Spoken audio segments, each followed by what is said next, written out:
व्याप्तं येन चराचरं तत्पदं दर्शितं येन तस्मै श्रीगुरवे नमः।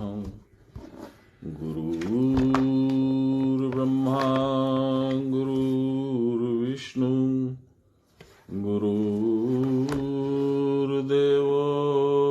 महेश्वर गुरुर्साक्षात् परब्रह्म तस्मै श्री गुरवे नमः। ध्यानमूलं गुरोर्मूर्ति पूजामूलं गुरोर्पदं मन्त्रमूलं गुरोर्वाक्यं मोक्षमूलं गुरोर्कृपां ब्रह्मानन्दं परमसुखदं केवलं ज्ञानमूर्तिं द्वन्द्वातीतं गगनसदृशं तत्त्वमस्यादिलक्ष्यम् एकं नित्यं विमलमचलं सर्वदा साक्षिभूतं भावातीतं त्रिगुणरहितं सद्गुरुं तं नमामि सद्गुरुं तं स्मरामि सद्गुरुं तं भजामि। नमो ब्रह्मण्यदेवाय गोब्राह्मणहिताय च जगद्विताय श्रीकृष्णाय गोविन्दाय नमो नमः। मूकं करोति वाचालं पङ्गुं लङ्घयते गिरिं यत्कृपातमहं वन्दे परमानन्दमाधवम्। नमो श्री ब्रह्म विद्यायां योग शास्त्रे नमः श्री गुरुचरण कमलेभ्यो नमः श्री कृष्णाय नमः।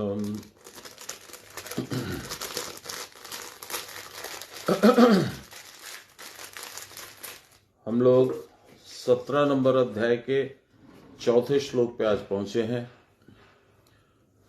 यहाँ श्रद्धा त्रय विभाग योग से चर्चा स्टार्ट की बाबा ने, गुरु महाराज ने, कृष्ण भगवान ने, और हम लोगों ने 3 तरह की श्रद्धा की चर्चा की, सात्विकी, राजसी और तामसी। पर बाबा ही ने प्रश्न किया है इसमें कि सत्ता तो मूलतः सात्विक ही एक भाव है, तो इसमें राजसी और तामसी कैसे आ गई? तो ये गुणों का खेल है, ये आप लोग सब समझते हैं। इसमें सात्विकी अधिकांशता है, मूलतः सात्विकी है, लेकिन कुछ अंश राजसी भी है और कुछ अंश तामसी भी है, इसलिए वो राजसी तामसी मानी गई है। पूर्ण रूपेण 100% सात्विकी नहीं होती है, इसीलिए 3 तरह की श्रद्धा है। इसी तरह 3 तरह की पूजा है, 3 तरह का दान है, सब 3 गुणों के आधार पे है। जिस दान में हम लोग किसी को देने के बाद कुछ उसका प्रत्युपकार खोजते हैं, वह तो सात्विक हो ही नहीं सकती, तो वह तो राजसिक हो गई। तो इसी तरह से इस अध्याय में बहुत सारी बातें हम लोग को सुनाई जाएंगी। हम लोग आप चतुर्थ अध्याय से प्रारंभ करते हैं।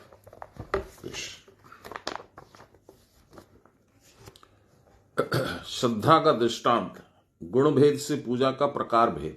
गुण के भेद की वजह से पूजा में भी भेद आ जाएगा।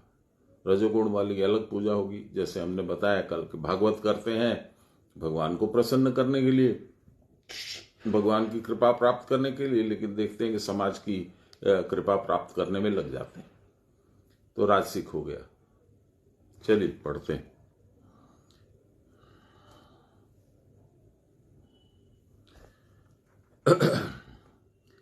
यजन्ते सात्विका देवान्यरक्षर छांसि राजसा प्रेतान भूत गणांश्चान्ये यजन्ते तामसा जना। सात्विक, राजसी और तामसी व्यक्ति की पूजा। सात्विका यानी सात्विक लोग देवताओं की पूजा करते हैं। राजसी लोग यक्ष और राक्षसों की भी, दूसरे लोग तामसी लोग भूत प्रेत की भी पूजा करते हैं। अब मजार पे चादर चढ़ाते हैं, मजार वाला कौन है? न तो वो कोई देवता है, न वो भगवान है कौन? विचार कीजिए। किसी किसी जगह पे भारत में हम लोग के रावण की पूजा होती है, राक्षस। देवता अर्थात कुटस्थ की उपासना सत्वगुणावलंबी लोग करते हैं। रजोगुण से मन की उपासना करते हैं, धन की उपासना करते हैं और भोग तथा तमोगुण में मृत्यु और पंचभूतों की उपासना करते हैं। कहीं कहीं पे लोग पहाड़ की पूजा करते हैं, बहुत बड़ा कोई पत्थर पड़ा है उसकी पूजा करते हैं, बहुत बड़ा पेड़ है उसकी पूजा होने लगती है, और समुद्र की पूजा हो जाती है, कोई विशेष जानवर है उसकी पूजा हो जाती है। जिनकी सत्व प्रकृति स्वाभाविक है वे देवताओं की ही पूजा करते हैं। कुटस्थ ही पर देवता है, ये सबसे बड़ा देवता है। अतः कुटस्थ के दर्शनादि जिनको नित्य होते हैं उन्हीं को सात्विक समझना चाहिए। ये सात्विक आदि गुण किस में रहते हैं, इसको इस प्रकार जान सकते हैं। एक ही साधन सबको बतलाया गया है। एक आदमी बहुत श्रद्धापूर्वक करने लगा और उसके प्रतिदिन कुटस्थ दर्शन और स्थिरता का अनुभव होने लगा। परंतु जो लोग राजसी हैं वे अर्थ और भोग चाहते हैं, अर्थ और भोग, मौज मस्ती। अतएव क्रिया करके फल पाना तो चाहते हैं। उनका विशेष लक्ष्य यही होता है कि किस प्रकार क्रिया करके दो चार छोटी मोटी अनायास लभ्य सिद्धियां प्राप्त की जाएं। जो लोग क्रिया नहीं करते वे कुबेर आदि को और नैऋत आदि राक्षसों की पूजा करके धन प्राप्ति की आशा करते हैं। फलस्वरूप वे कामजाल में और भी जड़ित होकर मोक्ष के मार्ग को अवरुद्ध कर देते हैं। नैऋत किसको कहते हैं? देवताओं की लक्ष्मी का नाम है नैऋति। वास्तुशास्त्र में साउथ वेस्ट का जो कोना होता है उसको नैऋत्य कोण बोलते हैं, वहीं पे उनको रखा जाता है। इसलिए घर का स्वामी, घर का हेड ऑफ द फैमिली वो नैऋत्य कोण में रहता है साउथ वेस्ट में। और नॉर्थ ईस्ट में शिव की पूजा की जाती है, वहां शिव का स्थान है, क्योंकि नॉर्थ और ईस्ट जहां मिलता है, नॉर्थ माने मातृस्थान, ईस्ट माने पितृस्थान, इसलिए वंश वृद्धि का स्थान वो होता है। इसलिए वंश अच्छा चले, इसलिए वहां पे जल की व्यवस्था होनी चाहिए, इत्यादि इत्यादि बहुत सारे नियम है। तो ऐसे जो सात्विक लक्ष्मी हैं वो तो विष्णु को छोड़ के किसी के पास नहीं आएंगे। तो उनको यदि बुलाना है तो पहले तो विष्णु की पूजा करिए, उतना कौन मेहनत करे। इसलिए राक्षसों की लक्ष्मी को बुला लेते हैं। धन तो धन है। जो लोग क्रिया करते ही नहीं है वे कुबेर आदि यक्षों और नैऋत आदि राक्षसों की पूजा करके धन प्राप्ति की आशा करते हैं। फलस्वरूप वे लोग काम जाल में और भी जड़ित होकर मोक्ष के मार्ग को अवरुद्ध कर देते हैं। आप लोगों को याद होगा, हम लोग पिछले श्लोक में ही पढ़े थे, त्रिविध नरकस्य द्वार काम एष लोभ एष क्रोध च। हम लोगों ने पिछले अध्याय में पढ़ा था, 16वें अध्याय में, देव असुर संपद विभाग योग में। तो बाबा ने कहा था कि काम, क्रोध और लोभ ये तीन चीजें ऐसी हैं जो तुमको नरक में श्योर शॉट ले जाएंगी। उस दरवाजे से यदि उस तरफ चले गए, उस पार चले गए, तो फिर तुम्हारा लौटना बड़ा मुश्किल हो जाता है।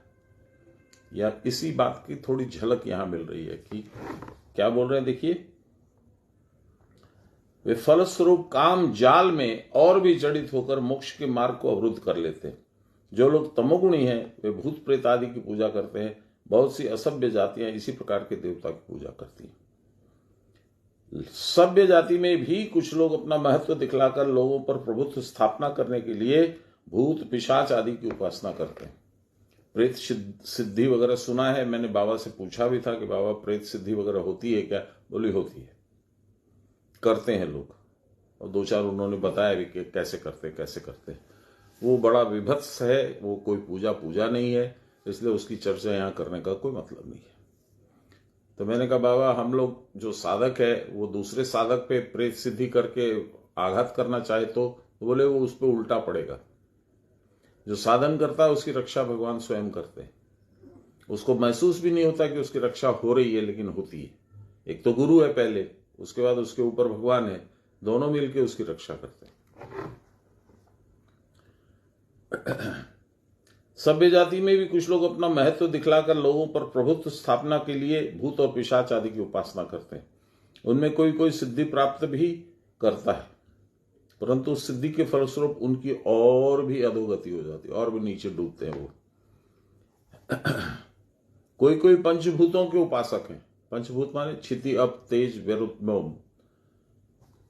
उनकी दृष्टि स्थूल होती है, इसलिए जल, अग्नि आदि पंचीकृत भूतों की उपासना में कालक्षेप करते हैं। वो मैंने बताया ना, पहाड़ की, पेड़ की, बहुत बड़ी नदी की, समुद्र की इत्यादि।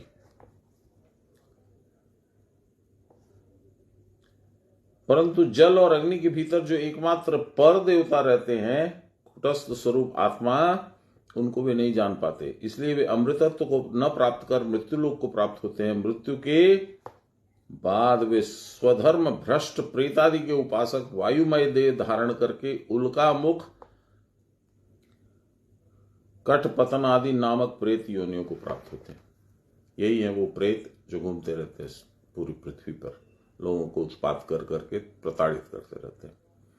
देखिए, परसों शायद चर्चा हुई थी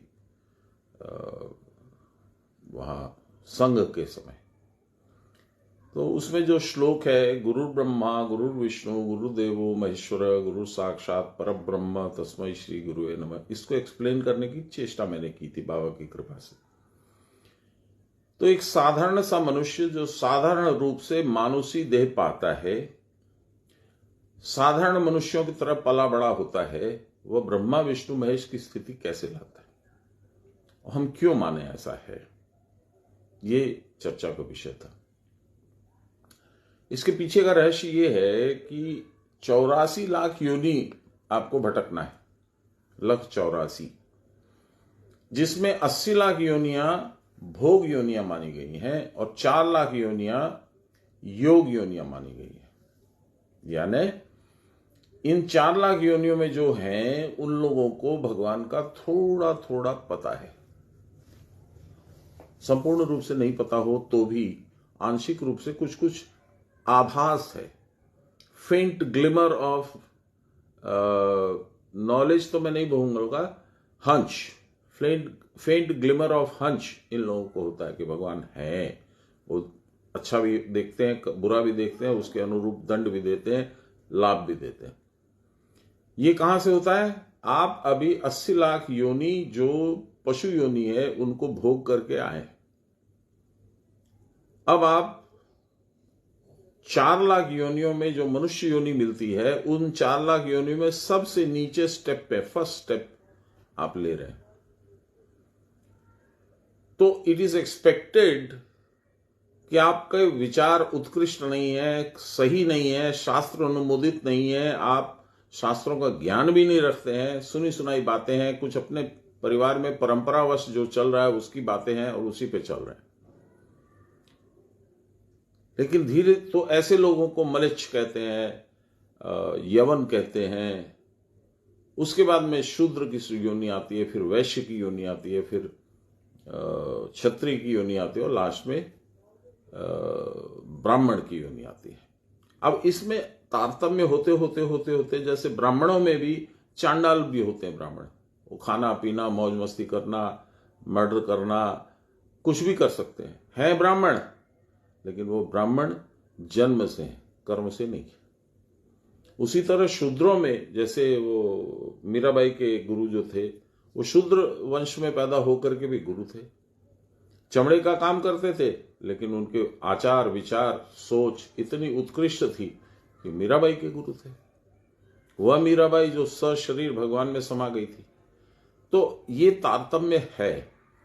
और इसी को पार करते करते एक स्टेप एक स्टेप एक स्टेप एक स्टेप बढ़ाते बढ़ाते बढ़ाते मनुष्य ब्राह्मण श्रेणी में भी सबसे उत्कृष्ट जो पद है वहां पहुंचने के बाद में, और यहां ब्राह्मण शब्द का अर्थ है ब्रह्म में जो रमण करे, तो उस स्टेप में पहुंचने के बाद में वह देव शरीर में आ जाता है, वो देवता बन जाता है। लेकिन देवता शरीर भी अत्यंत उत्कृष्ट नहीं है, कि वहां भी गुण है, लोभ काम। आप देखते हैं इंद्र को अपना सिंहासन बचाने का रहता है, प्रतिष्ठा की बात रहती है, ये सब आप लोग देखते हैं, किताबों में भी पढ़ते हैं, पिक्चर में भी देखते हैं। तो उसके ऊपर उत्कृष्ट है ब्रह्मा, पर ब्रह्मा की भी पूजा नहीं होती। क्यों? क्योंकि वो इल्यूजन क्रिएट करते। मैंने कहा था मैट्रिक्स पिक्चर देखिए,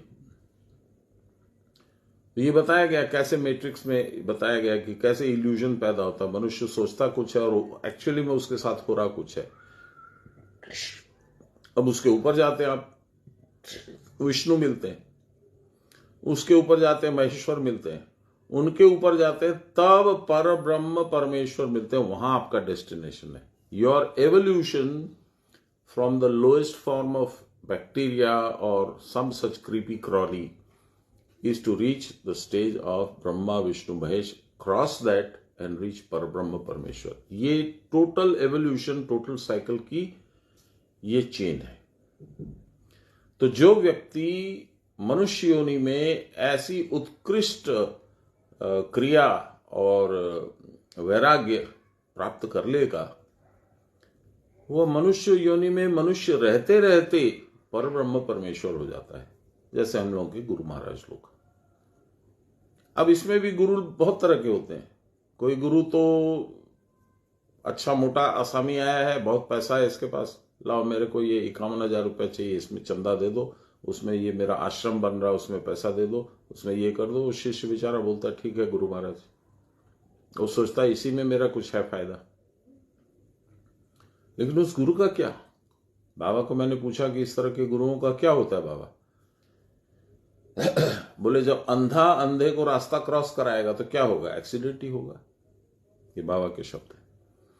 एनीवे, तो कमिंग बैक, तो मनुष्य का इवॉल्वमेंट होता रहता है, और वो नीचे स्तर से उठते उठते उठते उठते उठते उठते ब्रह्म बन जाता है, पर ब्रह्म परमेश्वर। इसीलिए जो श्लोक है, जो 2 लाइन की स्तुति है, गुरु ब्रह्मा गुरु विष्णु गुरुदेवो महेश्वर गुरु साक्षात पर ब्रह्म तस्मै श्री गुरुवे नमः। ऐसे गुरु हो जाते हैं। शरीर में रहते हुए उनको शरीर त्यागने की जरूरत नहीं है, अगली जिंदगी की जरूरत नहीं है। यहीं पे वो इतना उत्कृष्ट पद लाभ कर लेते हैं कि वो बन जाते हैं। बहुत लोगों को मन में डाउट होता है। मेरे को भी किसी ने पूछा था बहुत पहले, बाबा को भी पूछा था, तो बाबा ने पब्लिकली बोलना चालू किया, तब तक कोई अड़चन आ गई थी, उन्होंने रोक दिया, नहीं बोले। यही बात है।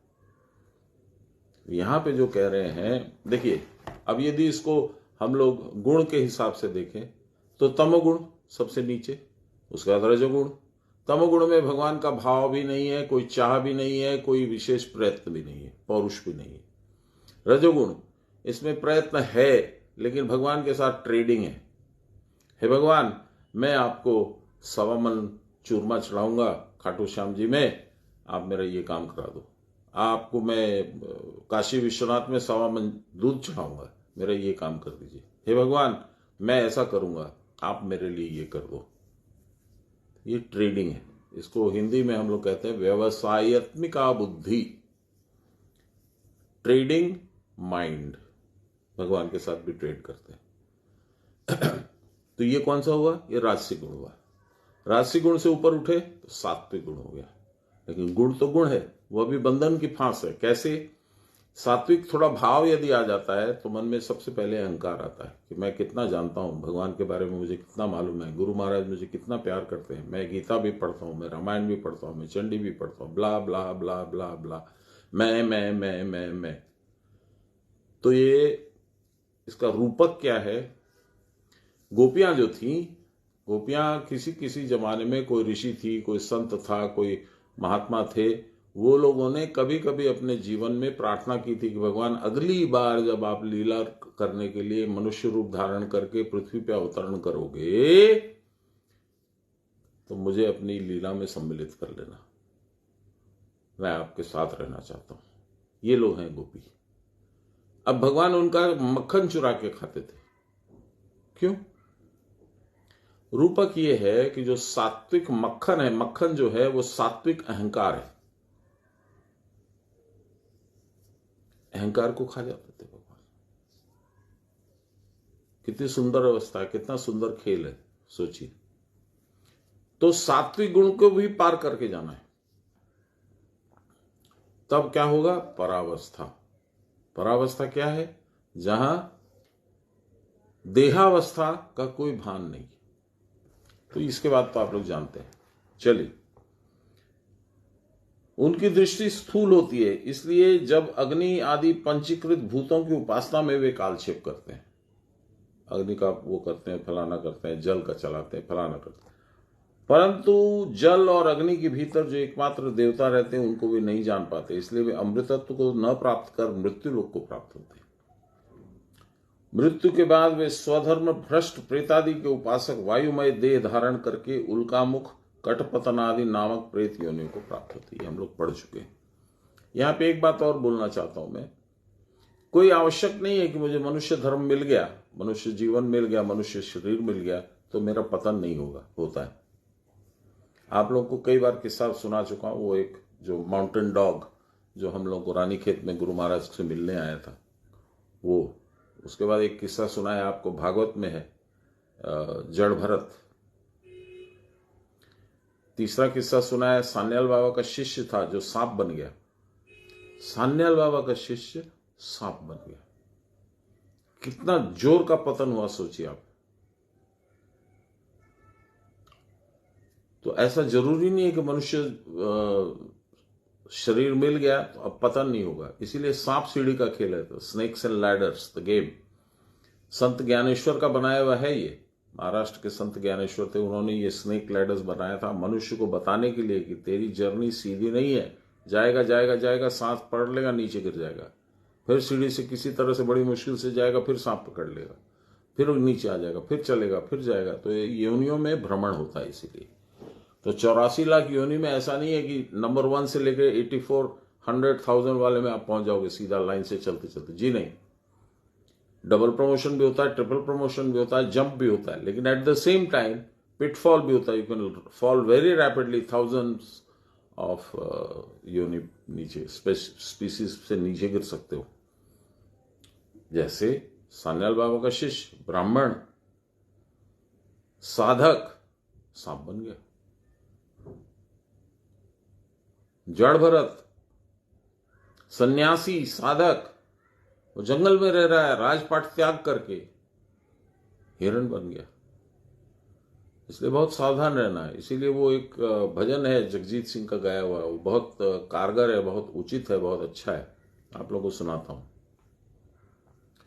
अपने कर्म की गति में क्या जानूं, मैं क्या जानूं बाबा रे। मैं कौन सा कर्म करूंगा और वो मुझे कहां ले जाकर पटक देगा, ये मैं नहीं जानता हूं।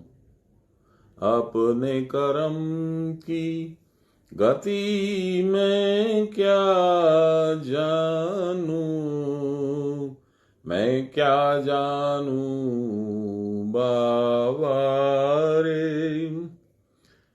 पशु मरे, जब when an animal dies, its body parts are used for various purposes.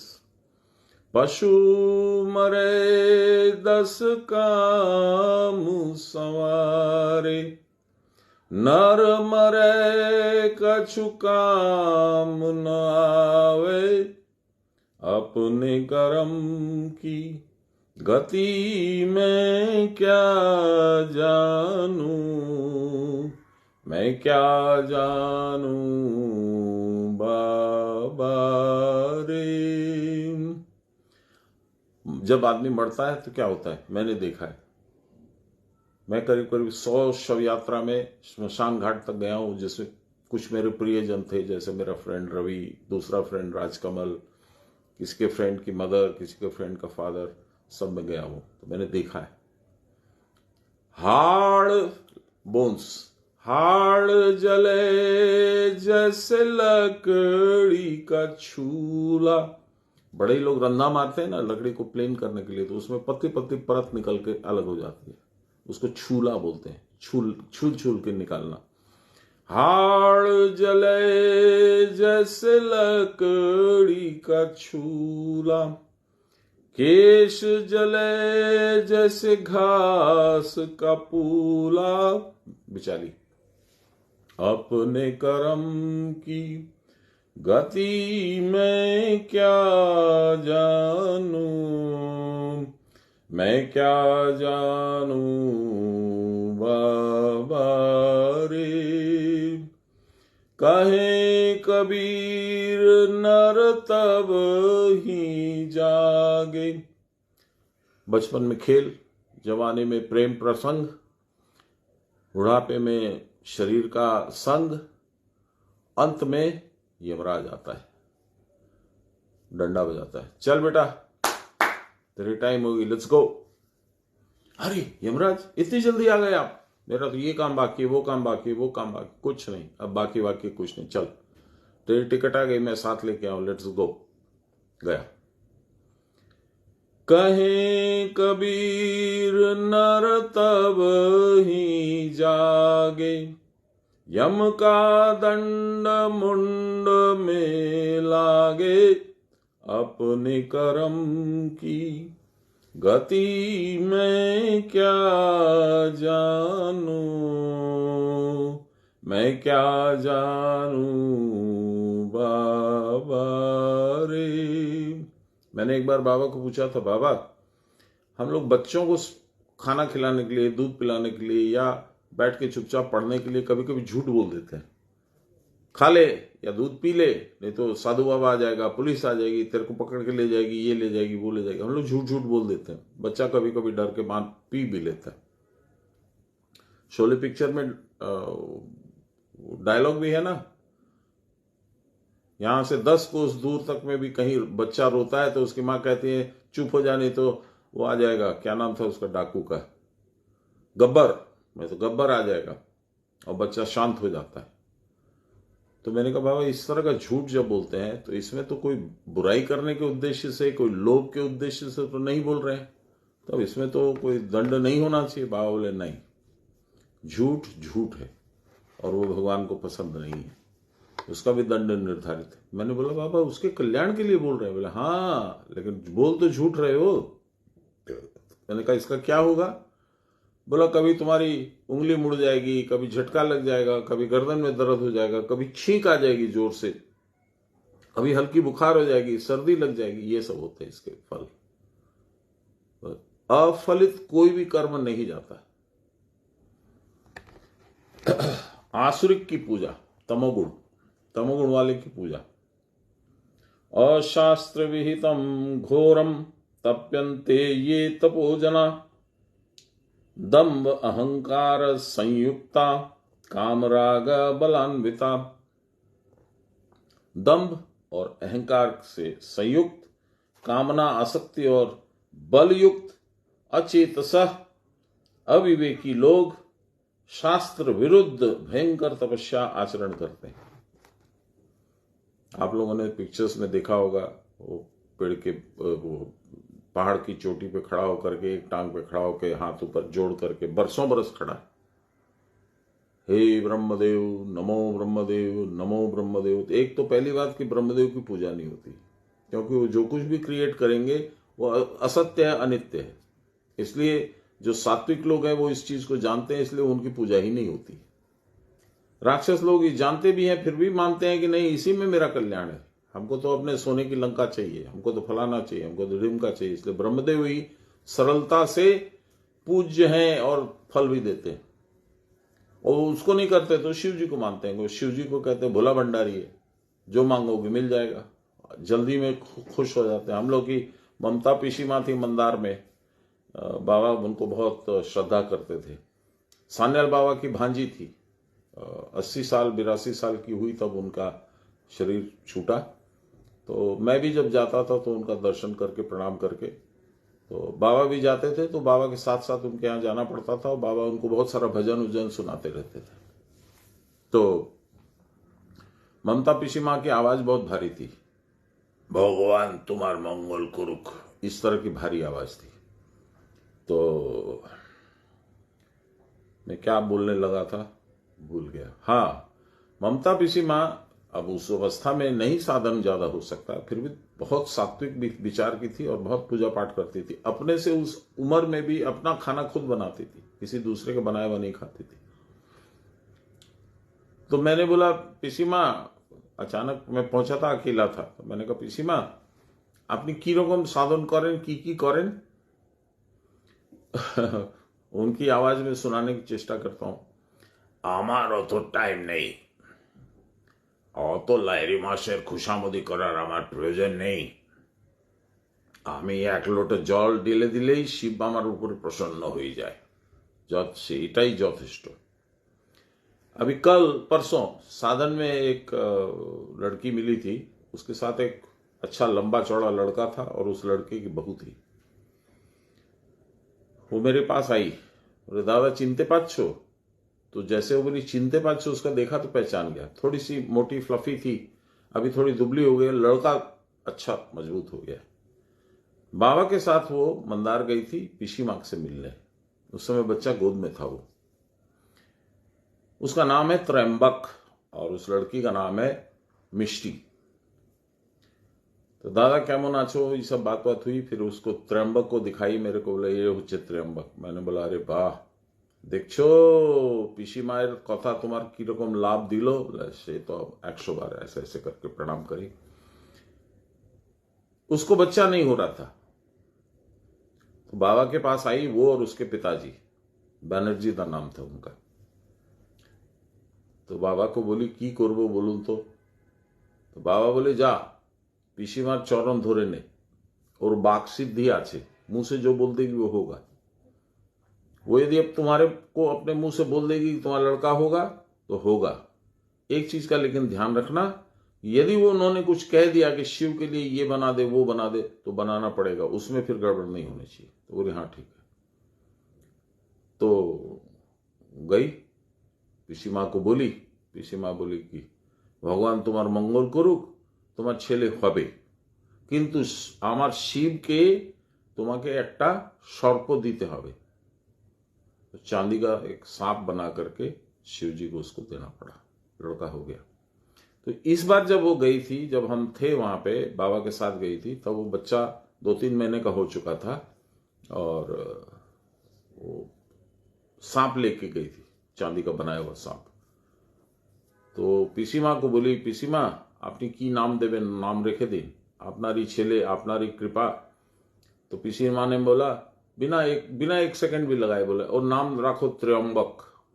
तो उसका नाम त्र्यंबक हो गया, शिव का नाम है। वो त्र्यंबक अभी 6 फुट 6 इंच का हो गया है, दाढ़ी वाड़ी बढ़ गई है, पत्नी आ गई साथ में। समय कैसे भागता है देखिए आप। मुझे एकदम स्पष्ट याद है, वो छोटी सी थी मिष्टी। एनीवे, तो ये लोग साधन करें न करें, स्थिति उनकी वो हो गई है जहां विकर्म की स्थिति आ गई है। उनकी कर्म करने की उनको जरूरत नहीं है, कर्म साधन है। फलाकांक्षा रहित कर्म ही साधन है, फलाकांक्षा रहित कर्म ही कर्म है। जहां मन में इच्छा रहेगी कि मुझे ये मिले ये मिले ये मिले ये मिले, वो अकर्म हो गया। और कर्म करते करते जब प्रावस्था आ जाएगी यानी समाधि हो जाएगी, उसके बाद की जो स्थिति है उसमें कर्म करने की जरूरत नहीं है, इसलिए उसको बोलते हैं विकर्म। विकर्म का मतलब होता है विगत हो गया जहां कर्म, अब कर्म करने की आवश्यकता नहीं है। मैंने पूछा बाबा को, बाबा ये क्या है विकर्म? बोले তুমি নদীটা ক্রস করবে, তো নদীটা ক্রস করলে তোমার নৌকো লাগবে, সাধন হচ্ছে সেই নৌকো। এবার ওপাশে পৌঁছে গেলে এবার তো তোমার আর নৌকোর কাজ নেই, তো তুমি নৌকোটা ওখানে ছেড়ে দিয়ে এগিয়ে যাবে, তাই না? নাকি পিঠে বই নিয়ে আবার নিয়ে যাবে অন্য জায়গায় যেখানে ওর কোনো প্রয়োজন নেই। तो मैंने पढ़ते ही पूछा उनको कि तब आप क्यों साधन करते हैं? आपको तो जरूरत नहीं, आपका तो नौका से आप पार हो चुके हैं। बोले बाबा ভুলবশত আমাকে গুরুদেব বানিয়ে দিয়েছে আমার গুরু, এখন যদি আমি বসে থাকি বাকি সবাইকে বলি তোরা সাধন কর, বলবে দেখো নিজে তো ফল খাচ্ছে, মেলা মজা করছে, আমাদের বলছে সাধন করো, কেউ মানবে না আমার কথা। আর একটা জিনিস জানো জিতেন? বলে কি বাবা? সাধন করলে আমার খুব আনন্দ হয়, সেই জন্যও আমি করি। जय गुरु। आसुरिक की पूजा, आध्यात्मिक व्याख्या। क्रिया न करके भी घोर तपस्या करते हैं, पंच तप आदि दम्भ और अहंकार के साथ, इच्छा और क्रोध और बलपूर्वक, जैसे हिरण्यकश्यप, जैसे रावण, जैसे कुंभकर्ण, ये लोग वैसे ही पूजा करते थे। इसको हठ योग भी बोलते हैं। आप प्रकट होइए नहीं तो मैं छोड़ूंगा नहीं, मैं ये पूजा करता जाऊंगा। रावण ने क्या किया था? अपने 10 सिर काट काट के अग्नि में डाल दिए। जब 10वां सिर शिव जी आ नहीं रहे, पार्वती जी बोली अरे वो मर जाएगा, उसके बाद क्या जाके करोगे? बोले ठीक है ठीक है ठीक है। जब रावण का 10वां सिर काटने के लिए तलवार चल गई तो यहां पे शिव जी के त्रिशूल से रोक दिया गया, टंग आवाज हुई, रुक गया, सिर नहीं कटा।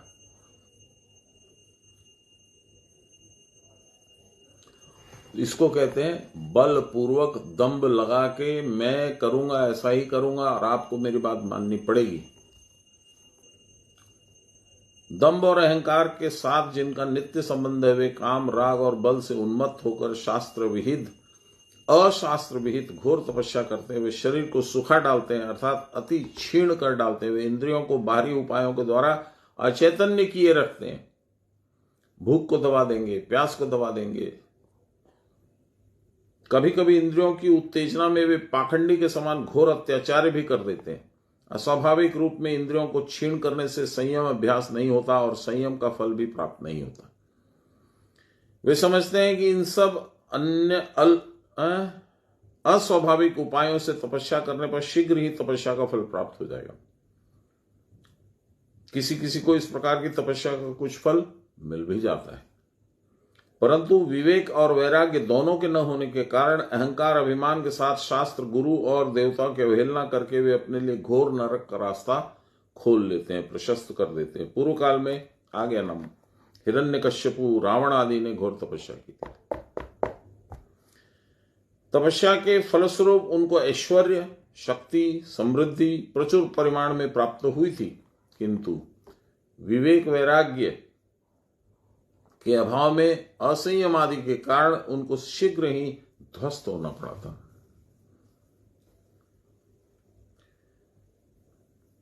इसी कारण आसुरी तपस्या करने से कोई विशेष लाभ नहीं है। जिनकी देह और इंद्रियां खाद्य के अभाव में दुर्बल हो जाती है, उनकी विषयासक्ति कम नहीं होती है। ये एक इंपॉर्टेंट पॉइंट है। मैंने शरीर तो सुखा लिया, पर मन को क्या करोगे? मन तो नहीं सूखता है। तो मेरी कल्पना तो वैसे ही चल रही है, दिमाग तो वैसा ही चल रहा है, शरीर अब लायक नहीं है। तो किसी किसी संप्रदाय में नाम लेने की आवश्यकता नहीं, किसी किसी संप्रदाय में वो 30 दिन का उपवास, 40 दिन का उपवास, 50 दिन का उपवास करते हैं और लास्ट में मर जाते हैं।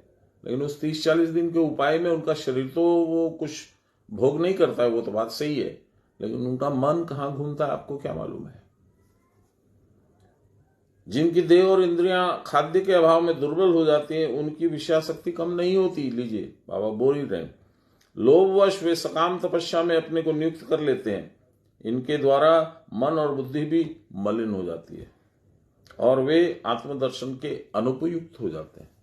खुद आत्मदर्शन, कुटस्थ का दर्शन वो नहीं कर पाते। 6 नंबर श्लोक। कर्षयन्त शरीरस्थं भूतग्राममचेतसः मां चैवान्त शरीरस्थं तानि बद्धासुर निश्चयान्।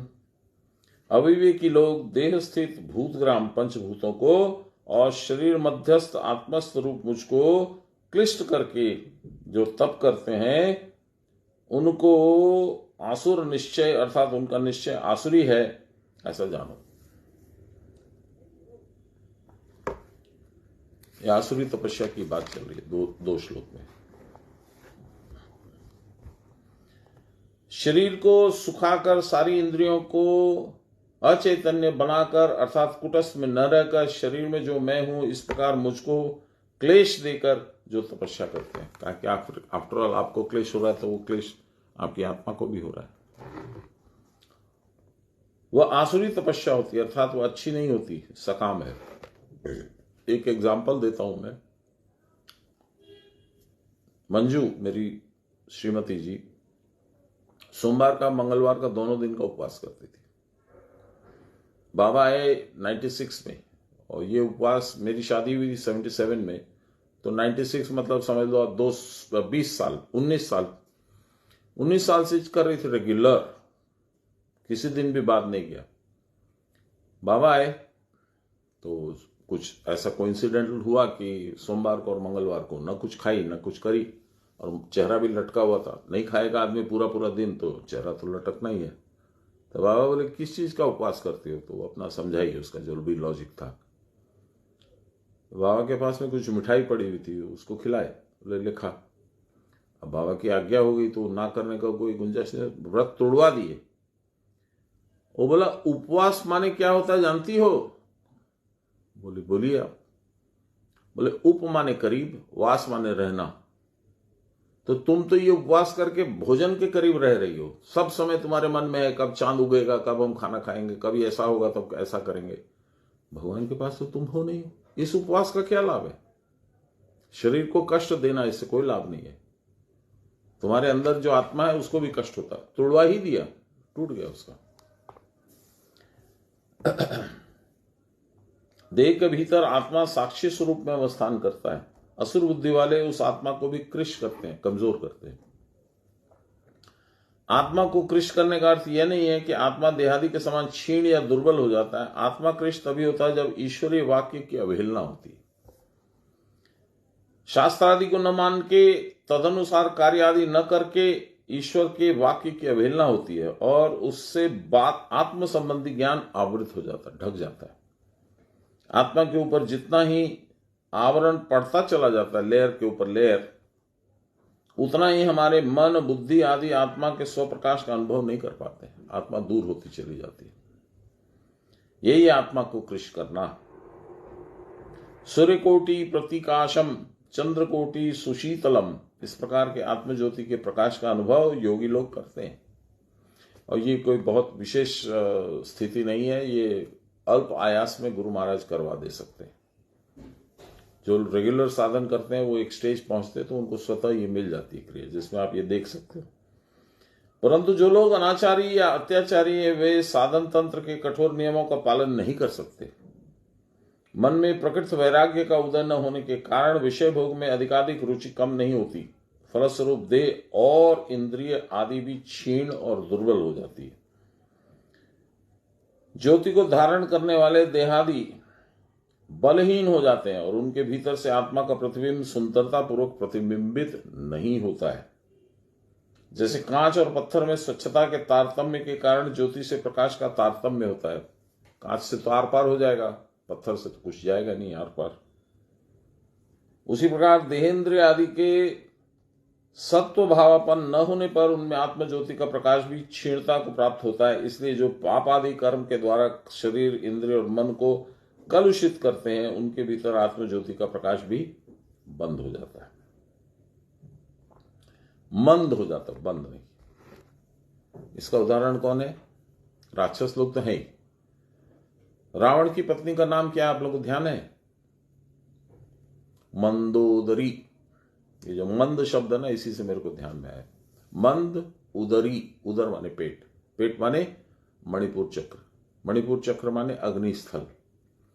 तो मंद उदरी का मतलब हो गया जिसकी समान वायु बहुत धीमी धीमी जल रही है, सिगरेट की फ्लेम की जैसी या धूप बत्ती की फ्लेम की जैसी, प्रचंड अग्नि नहीं है, इसलिए मंद उदरी।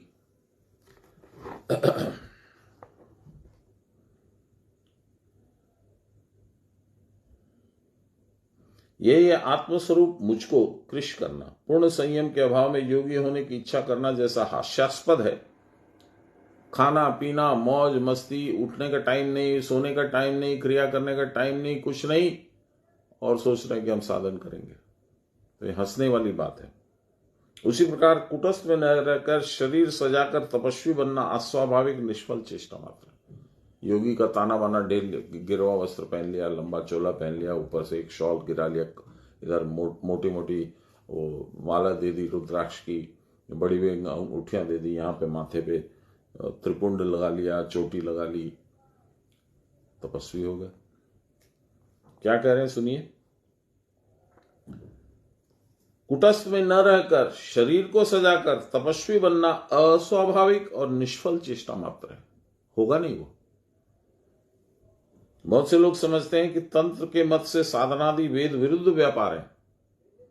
वेद को न मानना और बात है, परंतु वेद विधि के पालन में अक्षमता के कारण शिवोक्त तंत्रानुसार कार्य करना अशास्त्रविहित कार्य नहीं है। तंत्र का भी आंतरिक उद्देश्य वेदोक्त मार्ग की रक्षा करना। बाबा को पूछा था, बाबा तंत्र और मंत्र में क्या फर्क है? बोले मननात् त्रायते इति मंत्र, तननात् त्रायते इति तंत्र। तन की कुछ प्रक्रियाएं हैं जिनको करने से तुम्हारा त्राण होगा, यानी संसार से विरक्ति आएगी, वो है तंत्र। और मंत्र है वैदिक मंत्रोच्चारण जो है वह तुमको मनन करने से उसकी अंदर की जो आध्यात्मिक शक्ति है वो प्रस्फुटित होगी, वही तुम्हारा त्राण करेगी। जैसे गीता मंत्रमाला यही है।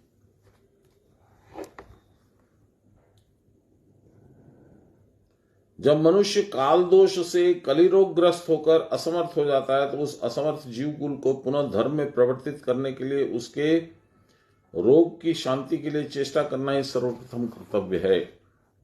इसी से दुरारोग्य बलिदोष दूषित व्याधि का उपशम करने के लिए जगत गुरु महादेव ने जीवों के कल्याण के लिए तंत्र शास्त्र का प्रदर्शन किया था, प्रणयन किया था। अतएव तंत्र शास्त्र के मत से साधन करने पर अशास्त्र विहित और घोर तपस्या होती हो, ऐसी बात नहीं है।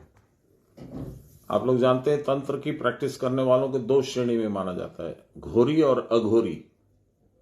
पहले तो मैं समझता था अघोरी जो है वो ज्यादा डेंजरस है, पर बाद में पता चला कि नहीं, घोरी ज्यादा डेंजरस है। अघोरी मतलब घोर नहीं। त्वया कृतानि तंत्राणि जीवोद्धारण हेतवय, जीव के निस्तार के लिए ही तंत्र शास्त्र को आपने प्रवर्तित किया है। तंत्र में जो भोग साधन वस्तु के द्वारा साधना की जाती है उसका उद्देश्य तंत्रोक्त क्रिया का अभ्यास के द्वारा क्रमशः भोग वासना को निवृत्त करना। तननात् त्रायते। पश्चात निवृत्ति का पथ अवलंबन करके साधक मोक्ष की प्राप्ति के योग्य हो जाता है। इसलिए तंत्र में लिखा है यत्रास्ति भोगो न च तत्र मोक्ष, यत्रास्ति मोक्षो न च तत्र भोग, देवी पदाम्भोज समाश्रितानां भोगश्च मोक्षश्च करश्च एव। जो भोगी है वो मोक्ष नहीं प्राप्त कर सकता। उसको तो रसगुल्ला चाहिए, रसमलाई चाहिए, पैसा चाहिए, धन ऐश्वर्य वैभव चाहिए, तो मोक्ष नहीं प्राप्त कर सकता। और मुमुक्षु पुरुष को भोग की प्राप्ति नहीं होती। जो भगवान के रास्ते चलेगा उसको पैसा नहीं मिलेगा, क्योंकि वो तो भटकाने का स्रोत है। जिसने जगन माता के चरण कमल में आश्रय ले लिया है, अर्थात जो तंत्रोक्त विधान के अनुसार उपासना करते हुए भोग और मोक्ष दोनों को प्राप्त कर सकते हैं। इसलिए तंत्रोक्त पंचम कार की साधना प्रवर्तित हुई है, उसके भीतर भी योगाभ्यास का विधान है। जो तंत्रान्वेषी है, तत्वान्वेषी हैं, वे यदि पंचमकार के गूढ़ रहस्य से उद्देश्य से अवगत होकर साधना करते हैं तो फिर कोई गड़बड़ी नहीं होती। ऐसा गुरु चाहिए। हम लोग के क्रिया योग में भी पहले ये तंत्र दीक्षा होती थी। फिर क्या कारण हुआ मैं पूरा समझ नहीं पाया, मैंने विशेष ध्यान भी नहीं दिया। वो बाबा लोगों ने तंत्र की दीक्षा बंद कर दी।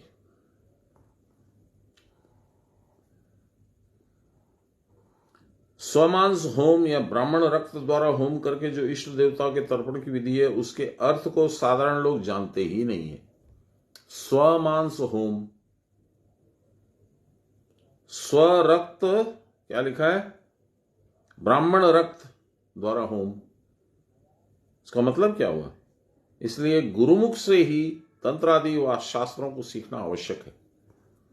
महाभारत के टीकाकार श्रद्धास्पद नीलकंठ जैन धर्मावलंबी थे। उनको तंत्र का यथार्थ रहस्य और तंत्र के सांकेतिक अर्थ का ज्ञान न था, इसलिए इन बातों में जीव हत्या का उल्लेख समझकर उन्होंने इनको अशास्त्र विहित बतलाया।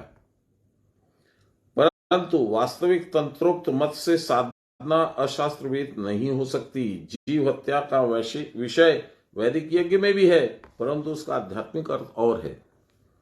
बाह्य अर्थ मात्र को लेकर विचार करने पर स्वयं वेद भी अशास्त्रीय हो जाते हैं। कुटस्थ में रहना ही प्रकृत तपस्या है, इसे न जानकर जो लोग भक्ति के साथ केवल बाहरी अनुष्ठान में आसक्त होते हैं, उनकी तपस्या का भी कुछ फल होता है, परंतु जो बाहरी आडंबरपूर्ण अनुष्ठान में रत होकर शास्त्र विधि का उल्लंघन करते हैं तथा कुछ फल पाने की आशा से तपस्या में रत होकर शरीर मन को क्षीण कर डालते हैं, उनका वह तपस्या आसुरिक तपस्या हो जाता है। उसमें कुटस्थ दर्शन नहीं होता और क्रिया की परावस्था की भी प्राप्ति नहीं होती। प्रकृत आध्यात्मिकता की दृष्टि से वह पूर्ण निष्फल प्रयास जान पड़ता है। टाइम कितना हुआ है? अभी 5 मिनट। 7वां श्लोक।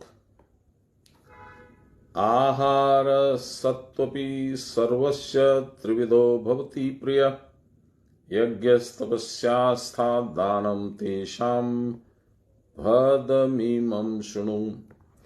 सब प्राणियों के आहार भी 3 प्रकार के होते हैं, उसी प्रकार यज्ञ तपस्या दान भी 3 प्रकार का होता है। इस भेद को मुझसे सुनो। आध्यात्मिक व्याख्या छोटा सा है। लहरी बाबा, आहार यज्ञ तपस्या दान 3 प्रकार के होते हैं, उन्हें बतलाता हूं बस। सान्यर बाबा, मनुष्यों की प्रकृति के अनुसार आहारम यज्ञम तपस्या और दान भी 3 प्रकार के होते हैं। कौन सत्वनिष्ठ है, कौन रजोनिष्ठ है और कौन तमोनिष्ठ है, वह मनुष्य की विशेष विशेष आहार के प्रति प्रीति देखकर जाना जा सकता है। सात्विक आहार करने से प्रकृति बहुत कुछ सत्व भावापन्न होती है एवं जिससे सत्वगुण की वृद्धि होती है। ऐसा ही सात्विक आहार साधक को ग्रहण करना चाहिए तथा राजस और तामस आहार का त्याग करना चाहिए। इस विषय में ध्यान रखने के लिए ही सात्विक राजसिक और तामसिक आहार आदि के भेदों की व्याख्या यहां भगवान विस्तृत रूप से स्वयं कर रहे हैं। कैसा आहार होना चाहिए, सात्विक कैसा, राजसिक कैसा, तामसिक। इस समय तो है कि नहीं है। सात्विक आहार खाली पढ़ देते हैं, उसके बाद कल देखेंगे। आयु सत्व बलोरारोग्य सुख प्रीति विवर्धना रस्या स्निग्धा स्थिरा हीर्षा आहारा सात्विक प्रिया। आध्यात्मिक व्याख्या। आयु की वृद्धि होती है क्षीर से, क्षीर माने पायस, खीर। सत्वगुण बढ़ता है घृत से, घी। बल बढ़ता है दुग्ध से, आरोग्य होता है तिक्त से, सुख मधु से, प्रीति पायस से। पायस और क्षीर अलग अलग बताए। रसाल वस्तुएं ठंडी होती हैं। स्थिरा होता है हविष्यान्न, हव्य होता है। हविष्यान्नम मुझे मालूम है, बाबा ने एक बार कहा था, चल तुम्हार रान्ना घरे आमी खाबार बनाबो, आमी बनाबो। तो बाबा मेरे किचन में जा करके और हविष्यान्न बनाए थे। एक वो ले लेते, बटवा बोलते हैं हम लोग, राउंड नैरो नेक घड़े के जैसे बट मेटालिक। उसमें चावल डाल दिए, सब्जियां डाल दिए, थोड़ी सी दाल डाले, फिर बहुत सारा घी डाल करके उसको बेक करते रहे। वो बन गया तो उसमें नमक वमक डाल के थोड़ा, बड़ा अजीब था, लगा था कि क्या बनाए हैं, क्या कैसे खाएंगे, पर बड़ा स्वाद था। और फिर बाबा के हाथ का बना हुआ। सात्विक लोगों का जो प्रिय आहार है तथा जो सत्वगुण वर्धक है उसे बतला रहे हैं, जिससे आयु वृद्धि होती है, जैसे क्षीर, जिसके द्वारा मन का उत्साह बढ़े, शरीर का अवसाद दूर हो, सत्वगुण की वृद्धि हो, जैसे घृत, घी। जिससे बल वृद्धि हो जैसे दूध, जिसके द्वारा पीड़ा से छुटकारा होकर आरोग्य प्राप्त हो जैसे तिक्त द्रव्य। ये मैं नहीं समझता हूं, क्षीर और पायस में फर्क नहीं समझा, और तिक्त द्रव्य क्या है नहीं समझा, देखते हैं। जिसके द्वारा सुख प्राप्त हो जैसे मधु, जिसको भोजन करते ही तृप्ति मिले जैसे पायस। पायस माने खीर तो जानते हैं। जो रसयुक्त वस्तु हो जैसे मीठे फल और रसादी, रसीली चीजों को खाने से शरीर ठंडा रहता है। जो स्निग्ध वस्तु हो जैसे मक्खन, मट्ठा प्रभृति। जो स्थिर हो अर्थात जिसका सार अंश शरीर में स्थायी भाव से रहे जैसे हविष्यान्य। यही बाबा ने बनाया था। जो हृदय अर्थात देखने में मनोरम जान पड़े, किसी प्रकार की मलिनता जिसमें न हो जैसे पायस, दूध, मधु मिश्रित आहार, ये सात्विक आहार है सारे के सारे। जो योगाभ्यास में रत है उनको प्रारंभ में यदि आहार की वस्तु सात्विक न हो तो साधना में थोड़ा विघ्न होता है।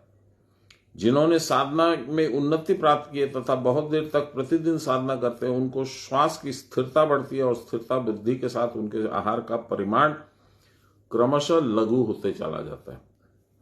इससे शरीर दुर्बल या रोगग्रस्त नहीं होता। अब राजसिक आहार अपने लोग कल से पढ़ेंगे। राजसिक आहार में बहुत कुछ ऐसा बताया गया जो कि नहीं खाना चाहिए। खाली मूल श्लोक पढ़ देते हैं। कट अम्बल लवणायुक्त तोषण क्षय रूप विदाहीन आहारा राजश्रेष्ठा दुख शोकामय प्रदा। अति कटु, बहुत कड़वा, बहुत खट्टा। अति अम्ल, खट्टा ये है। कटु मतलब खारा, अम्ल माने खट्टा। अति लवणात् नमकीन, बहुत ज्यादा नमक। अति उष्ण, बहुत ज्यादा गर्म। अति तीक्ष्ण, बहुत ज्यादा तीखा मिर्ची की वजह से। अति रुक्ष, बहुत सूखा। अति विदाही, ये दुख शोक रोग जनक सारे आहार हैं। राक्षसी लोगों के ये प्रिय होते हैं। छोटा सा ये पढ़ ही देते हैं, 2 मिनट लगेगा।